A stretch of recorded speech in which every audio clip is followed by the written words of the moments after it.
morning. So we're still waiting for our house to be started, and it's a beautiful morning.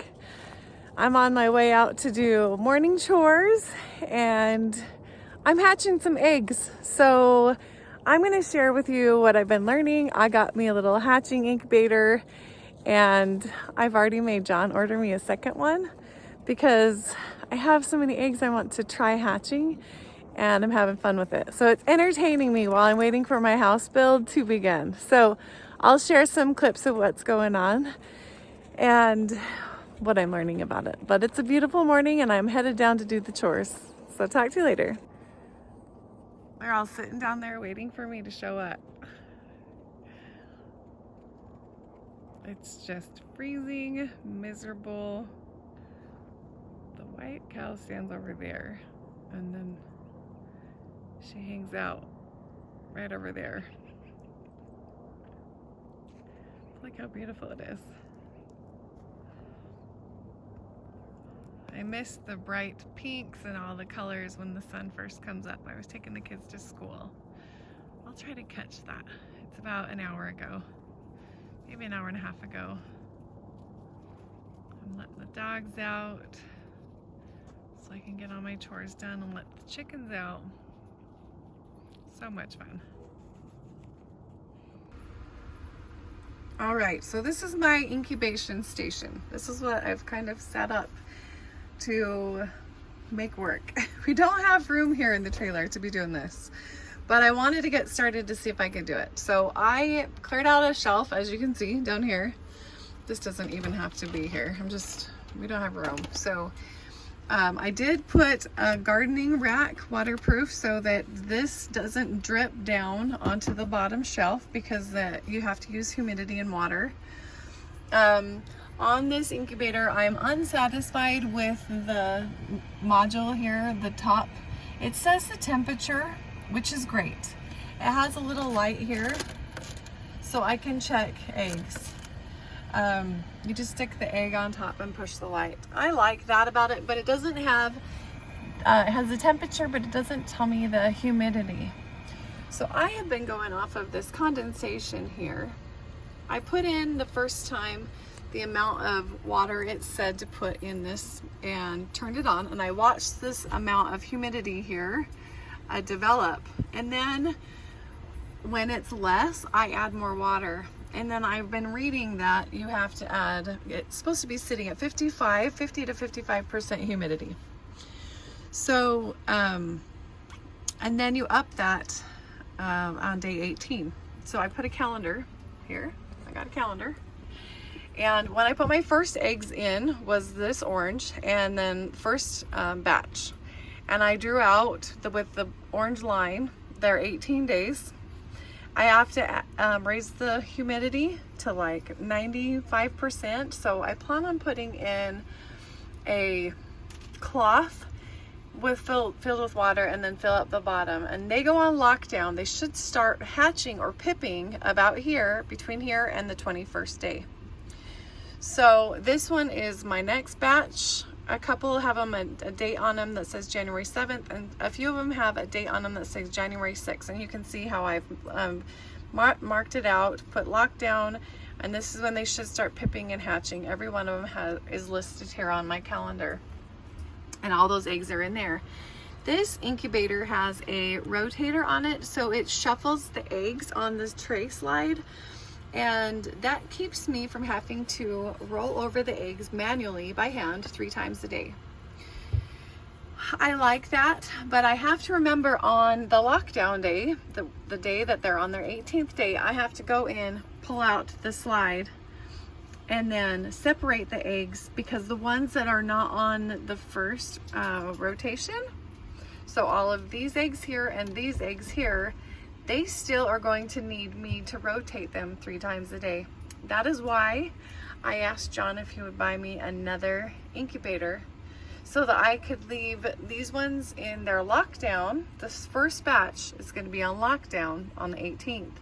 And I cannot open the incubator because it will shrink wrap the chickens stuck in their eggs if you lower the humidity and they start to pip and they start to get out. You cannot open the incubator for 24 hours. So my incubator is on the way. I didn't realize I was into this much specifics when I started this fun project. But these are my eggs here that I have sitting, and I have read that you can have eggs sitting in wait for up to like 7 to 10 days.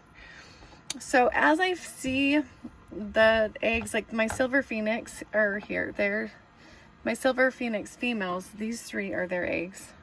They're a smaller egg.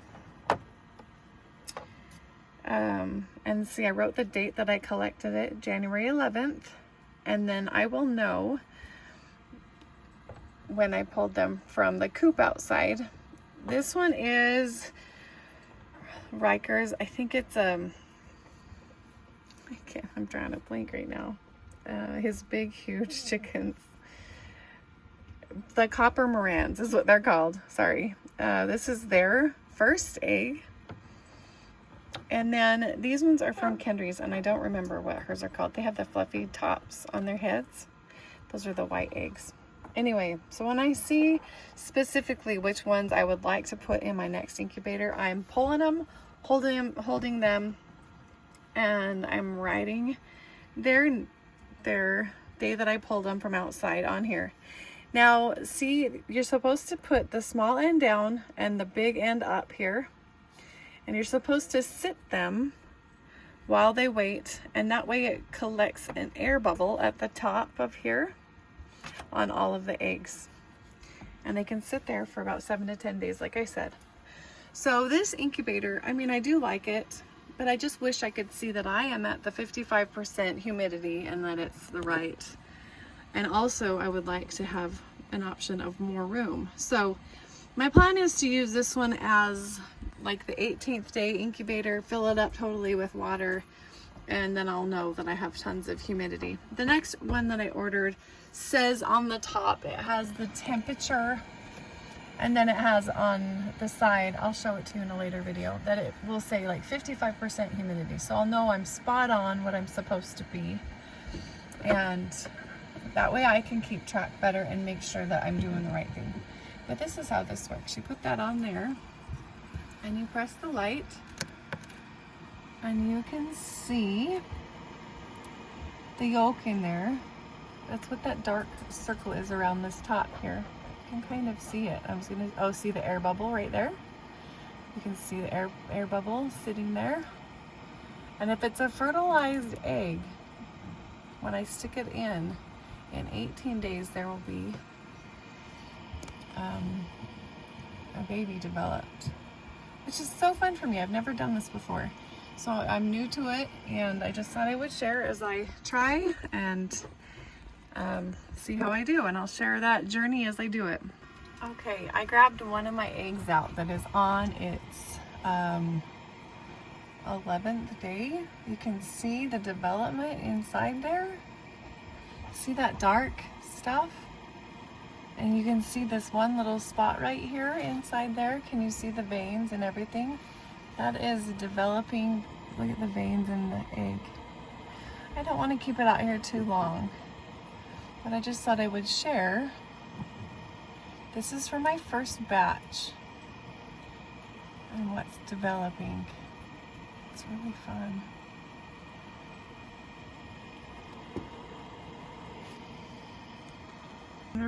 I'm gonna really carefully show you this one. See how the veins in there, and you can see the baby developing. This is one of my first ones I put in. I'll hurry and put it back. I don't know if that egg stuff interests you as much as it interests me, but it's something that I'm enjoying doing, and it's keeping my mind off of my house isn't here yet and we haven't started. So the hardest part about it for me is to wait and not open that incubator and look at those eggs every day.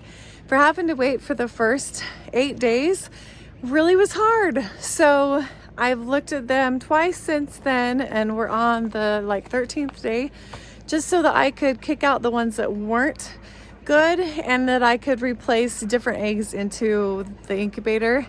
And that's why I have a couple different hatch dates. So follow along as I learn, and I will share videos if I can hatch out some baby chicks, okay? I'll talk to you soon. These are our chickens, turkeys that we do have. Oh, shoot. I'm gonna get them stuck in the door. They're all free range. That's a modern BB red, that really bright one right there. That's the fluffy haired one. That one is the boy right there of the white eggs inside. I can't remember what it's called.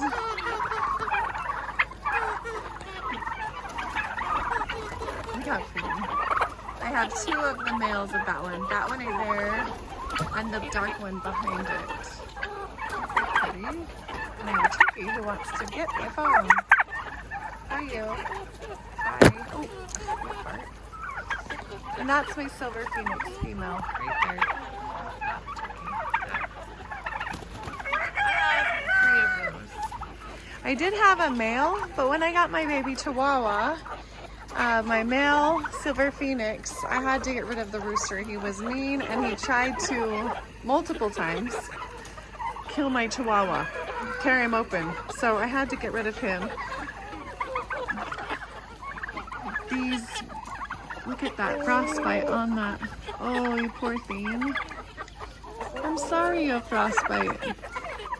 Our coop is set up, you would think, pretty good. I mean, we've got like 13, 14 inches of straw on the bottom. I put bales all around the exterior. They have one large perch. We did not get the other perch made. We ran out of time. Look how pretty he is. Oh, you turkeys are eating my phone. There's my other silver phoenix female. And our turkeys, they're so much fun. Anyway, that's where they all roost on there. They should lay their eggs in there, but they don't. They're kind of stinkers. So I think this week we're laying eggs behind. I love her feet. Look how pretty she is. Hi. And you want what? You want to talk to me, huh? They're so friendly. So friendly. They'll come right up to me and want to be picked up. Anyway, the eggs I think are being laid right down there this week. We've made a little spot for them. Not any this morning. Usually it's about an hour or so, and then they start laying eggs in the daytime. Hi, girls. Hi. They like it when the coop's cleared out, and then they fluff around in here and spread their wings, because it's with that many birds, I would think it gets kind of cramped in here. And I did decide to do the lights, and maybe somebody can tell me that's why I have frostbite on the combs of my males. I don't know what's going on, why I would have frostbite, but I do feel a little bit of moisture when I walk on this right here, and I'm wondering if the condensation from the metal wall has kind of sucked down into the floor in here. So I got some Coop Refresh, and it's an organic mineral. I've sprinkled it on the ground in there, trying to dry out the coop, I guess. It has been working, but it still kind of feels moist in there to me, I guess. Nice choice of word, I know, sorry. Hi guys, I don't have any snack treats. I usually feed them by hand, as you can tell.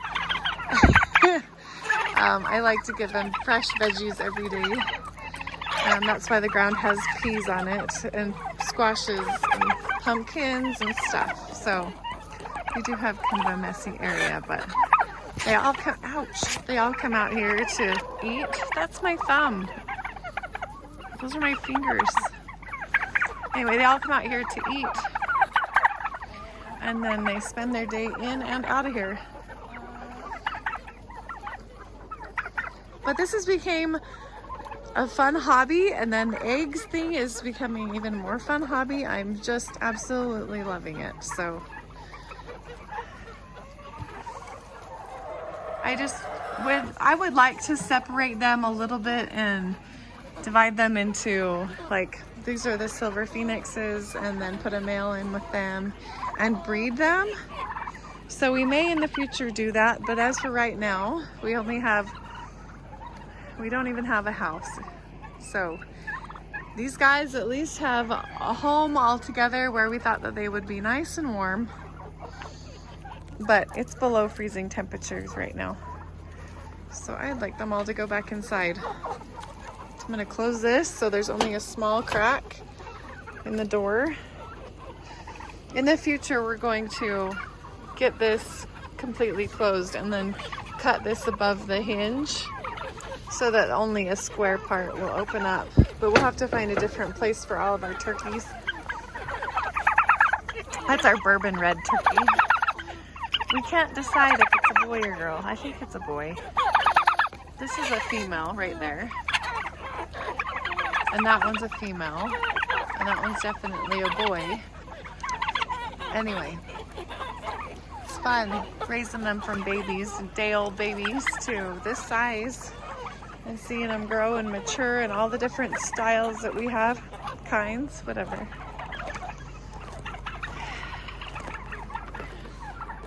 And I have keep a heated water up off the ground so they have water. That creamy white one right there is my favorite white one. I don't know what she is. But you guys, it's absolutely freezing here.